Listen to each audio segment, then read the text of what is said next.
안녕하십니까? 인생의 복잡한 문제들을 말씀으로 단칼에 해결해주는 김종근 목사의 쾌도 남마입니다.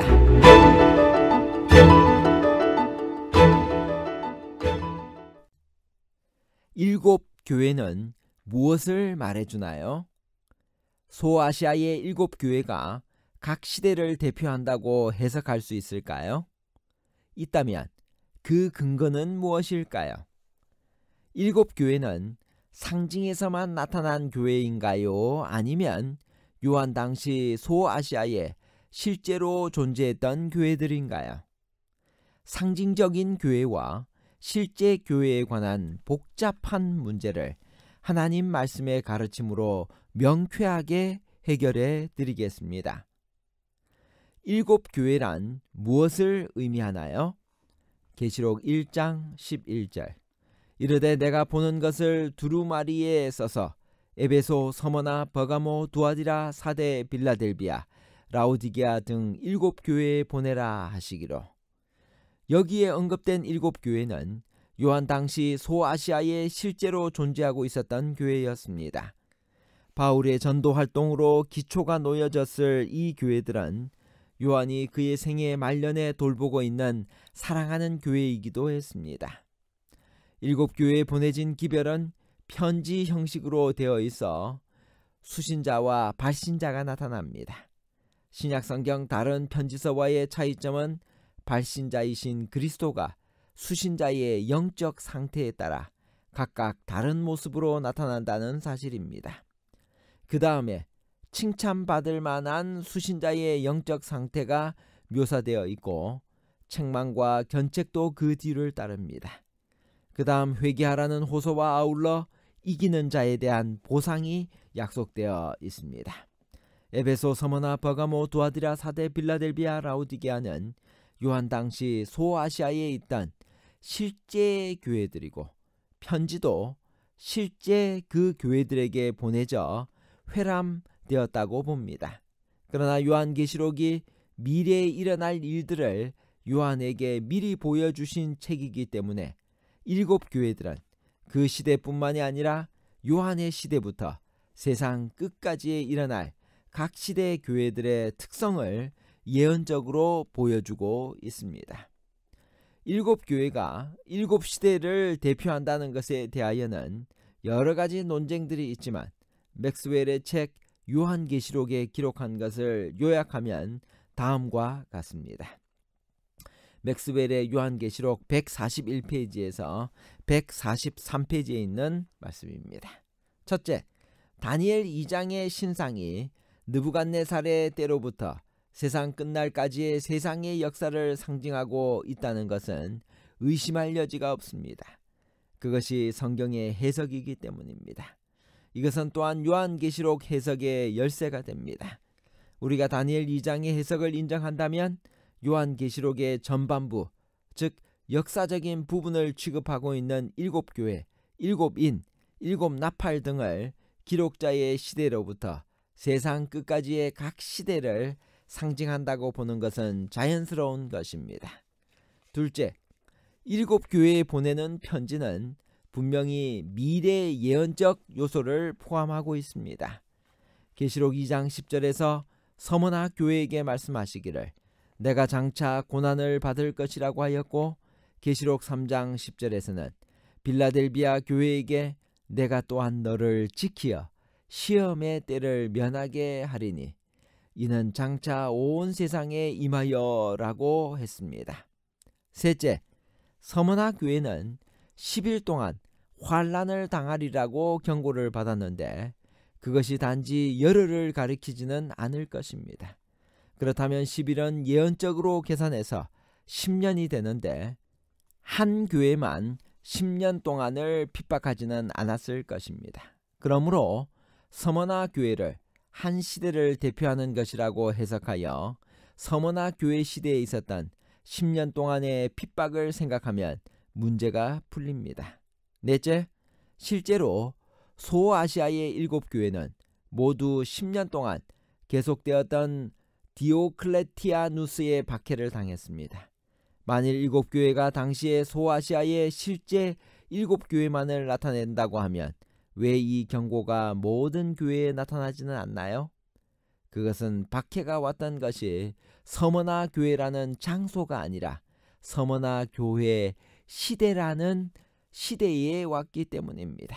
다섯째, 그리스도가 속히 오신다는 약속은 여섯 번째 교회인 빌라델비아 교회에 보내는 편지에만 나타납니다. 특별한 재림운동의 시대를 나타내는 표현이라고 볼 수 있습니다. 여섯째, 그러나 일곱 교회가 일곱 시대를 나타낸다고 볼 수 있다 해서 라오디게아 교회 외에는 우리와 상관없는 기별이 아닙니다. 요한이 1차적으로 이 편지들을 소아시아의 일곱 교회에 보냈을 것이라는 사실도 잊지 말아야 합니다. 그러므로 일곱 교회의 기별은 각각 오늘날 우리들에게 해당되는 말씀입니다. 에베소 교회의 기별은 첫사랑을 버린 우리들에게 어디서 떨어진 것을 생각하고 회개하여 처음 행위를 가지라는 권면입니다. 버가모 교회에 보내는 기별은 극히 세속적인 세상에 살면서 발람의 교훈에 빠지기 쉬운 우리들에게 주시는 경고입니다.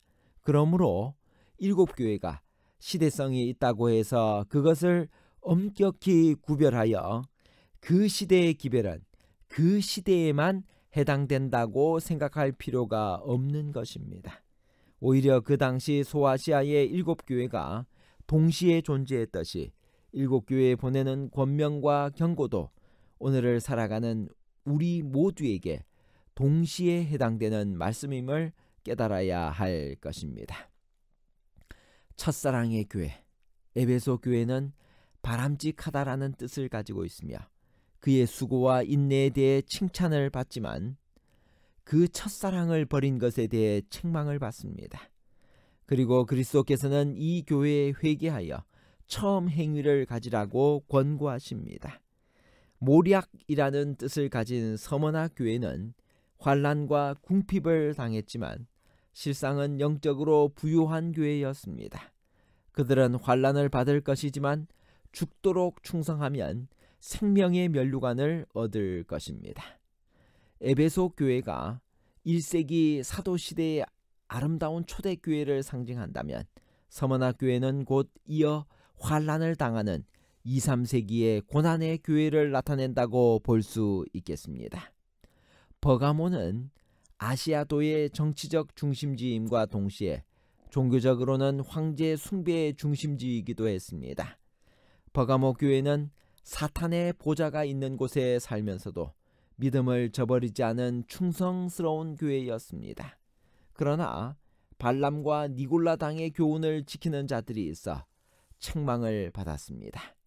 버가모 교회에 보내는 기별은 교회가 정치적 세력을 얻고 극성하게 되었으나 급속하게 타락의 길을 걸었던 4세기에서 6세기의 교회의 상태를 묘사한다고 볼 수 있으며 세속적 세력과 타협하고 변질되어 가고 있는 오늘날 교회들의 모습을 보여주고 있기도 합니다.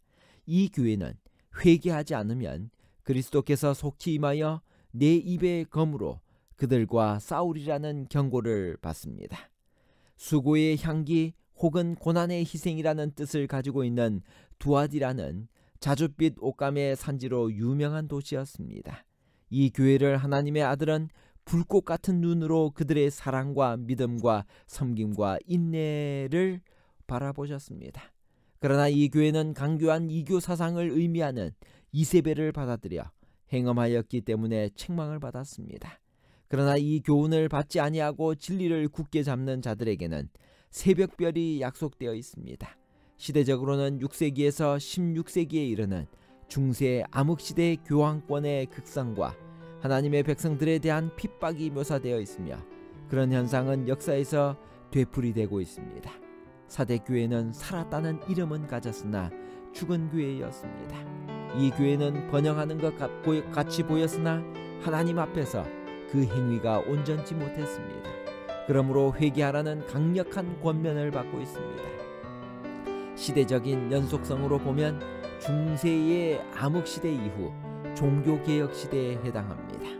종교개혁은 처음에는 크게 성공하는 듯이 보였으나 곧 신학과 교리 논쟁으로 처음의 순수성과 활력을 잃어버리면서 그 생명력을 상실했습니다.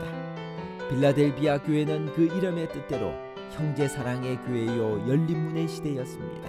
19세기 경건과 능력의 부흥과 함께 물밀듯이 복음이 전파되었습니다. 라오디게아 교회는 심판받는 백성 또는 의로운 백성이라는 이름의 뜻을 가지고 있으며 차지도 않고 더웁지도 않는 하나님께서 토하고 싶으신 미지근한 교회입니다. 그러나 그들은 그 스스로 부유하다고 생각하고 가난한 것과 눈먼 것과 벌거벗은 것을 알지 못했습니다. 불로 연단한 금을 사서 부유하게 하고 흰옷을 사서 입어 벌거벗은 수치를 보이지 않게 하고 안약을 사서 눈에 발라 보게 되기를 원하시며 문을 두드리고 계시는 예수 그리스도를 생각하게 하는 그러한 교회입니다. 시대적으로는 라오디게아 교회는 그리스도 재림 직전의 교회입니다. 결론입니다. 첫 번째, 7교회는 요한 당시 소아시아에 있던 실제의 7교회입니다. 둘째, 따라서 7교회에 보내는 기별은 1차적으로 그 당시에 실제 7교회에 해당되는 메시지입니다. 셋째, 그러나 요한계시록이 예언의 책이기 때문에 다니엘서의 신상이 각 시대를 대표하듯이 신약시대 이후 각 시대를 대표하는 상징적 의미도 가지고 있습니다. 감사합니다.